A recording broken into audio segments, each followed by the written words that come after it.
সেখানে আমাদের কাজ করছে না, সেখানে কাজ করছে পাকিস্তানের আইএসআই এবং বাংলাদেশ সেনাবাহিনী।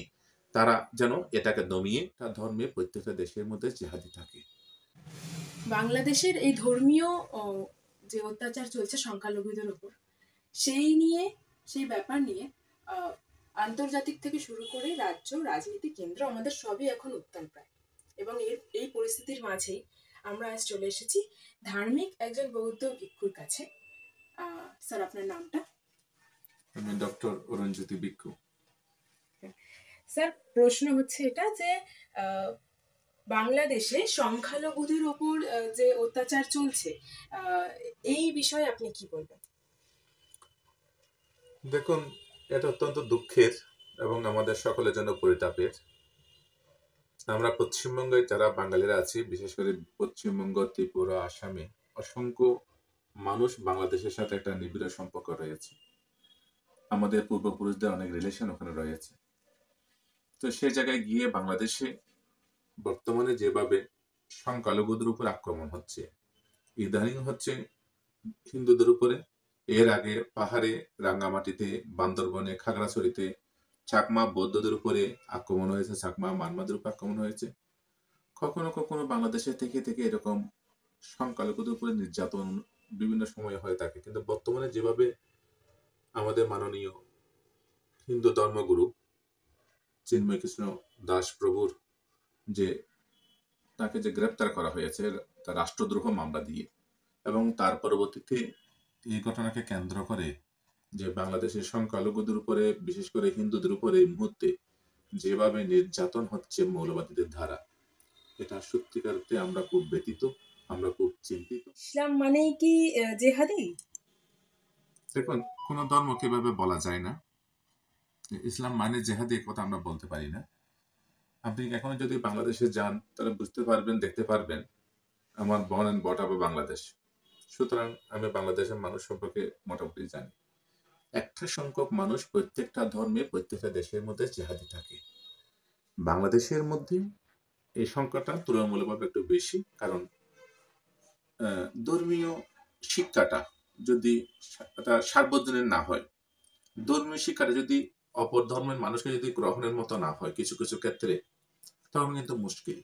সেই জায়গায় গিয়ে বাংলাদেশে কিছু কিছু মানুষ অবশ্যই মৌলবাদ, সাম্প্রদায়িক, তারা মনে করে যে একজন যদি হিন্দু বা বৌদ্ধদের উপরে যদি মারা হয়, অনেকে মুসলিমরা মনে করে যে তাদের বেহেশত, তাদের জান্নাত কায়েম হয়ে যাবে। বাংলাদেশ বলতে গেলে পশ্চিমবঙ্গের উপর অনেকটাই, পশ্চিমবঙ্গ বলতে ভারতবর্ষের উপর অনেকটাই তারা আমাদের উপর নির্ভরশীল। তারপরেও তারা এই যে সংখ্যালঘুদের উপর এরকম অত্যাচার করছে, এর সাহসটা পাচ্ছে কোথা থেকে? দেখুন, যারা এই কাজগুলো করছে তারা হচ্ছে মৌলবাদ। আমি বারবার বলছি, তারা হচ্ছে জেহাদি। তারা জেহাদি, কিন্তু ইসলাম জেহাদি নয়, মুসলমানরা জেহাদি নয়। আমি কোনো ধর্মকে বা একজন তার একটা গোষ্ঠীকে আমি এটা বলতে পারি না, কিন্তু তাদের মধ্যে কিছু জেহাদি মানুষ আছে। এবং আরো দুর্ভাগ্য হচ্ছে যে হাসিনা সরকারের সময়ে যেভাবে তারা ভারতের উপরে একটা ডিপেন্ডেন্ট ছিল, পররাষ্ট্রনীতির ক্ষেত্রে ভারতের সাথে একটা তাদের ভালো বন্ধুত্ব ছিল, সেটা এই মুহূর্তে নাই। সেখানে আমাদের কাজ করছে না, সেখানে কাজ করছে পাকিস্তানের আইএসআই, সেখানে কাজ করছে অনেক ক্ষেত্রে এফবিআই। তো সুতরাং তাদের কাছে একটা শক্তি, নো ডাউট, যারা এগুলো করছে তাদের কাছে একটা শক্তি, যে অর্থাৎ তারা আইএসআই তাদের সাথে আছে।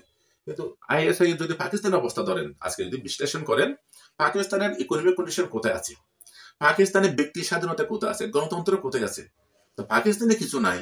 তাদের ইমরান খানকে যেভাবে জেলবন্দি করে রেখেছে এবং যেভাবে তাদের আন্দোলনগুলোকে দমিয়ে দিয়েছে, শেখ হাসিনা যে ইচ্ছা করতেন সেভাবে যদি মানুষ মারতেন তাহলে অনেক মানুষ মারতে পারতেন। আপনারা জানেন, কিছুদিন আগে ইমরান খানের পার্টি বুশরা বিবি, তার সহধর্মিনী, তিনি যেভাবে আন্দোলন করেছেন, সে আন্দোলনকে কিভাবে পাকিস্তান সরকার ঘুরিয়ে দিয়েছে রাত্রের বেলা। তো সেটা যদি আপনারা যদি খেয়াল করে দেখবেন যে পাকিস্তানের যদি নীতিতে যদি বাংলাদেশের মানুষরা ভাবে যে পাকিস্তান তাদেরকে উদ্ধার করবে, পাকিস্তান অনেক দূরে, পাকিস্তান কিন্তু তাদের কাছে নয়। তো সুতরাং পাকিস্তান থেকে সৈন্য আস্তে আস্তে আমরা সেটা শেষ করে দিতে পারি, কারণ তাদের বাংলাদেশের 3 দিকে আমাদের ভারত। তবু তারা এই শক্তি দেখাচ্ছে কারণে যে তারা মৌলবাদ। এবং এটা সত্য কথা যে মুসলমান ধর্মের আবির্ভাবের আগেই এই বাংলাদেশে বৌদ্ধরা এবং হিন্দুরাই ছিলেন। ইসলাম ধর্ম এসেছে 11শো শতাব্দীতে। তো তার আগে এখানে হিন্দুরা এবং বৌদ্ধরা ছিলেন। তো তাদের যে পূর্বপুরুষরা এখানে ছিলেন, সেটা তারা বরং ধর্মান্তরিত হয়ে মুসলিম হয়েছেন। তো তাদের পূর্বপুরুষদের এভাবে যদি অসম্মান করা হয়, অশ্রদ্ধা করা হয় এবং এভাবে যদি ধর্মগুরুদের উপর আক্রমণ করা হয়, সংখ্যালঘুদের উপর আক্রমণ করা হয়, তাহলে বাংলাদেশ আরো বেশি আস্তে আস্তে শেষ হয়ে যাবে। বাংলাদেশে যেহেতু আমাদের জন্ম, এই দেশটার প্রতি আমাদের একটা নাবিক টান রয়েছে, তা আমরা চাই এই দেশের মধ্যে সকল ধর্মের মানুষ ভালোবেসে থাকুক, সকল ধর্মের মানুষ নিজের নিজের স্বাধীনতা, বাক স্বাধীনতা, ধর্মীয় স্বাধীনতা এগুলো রক্ষা হোক।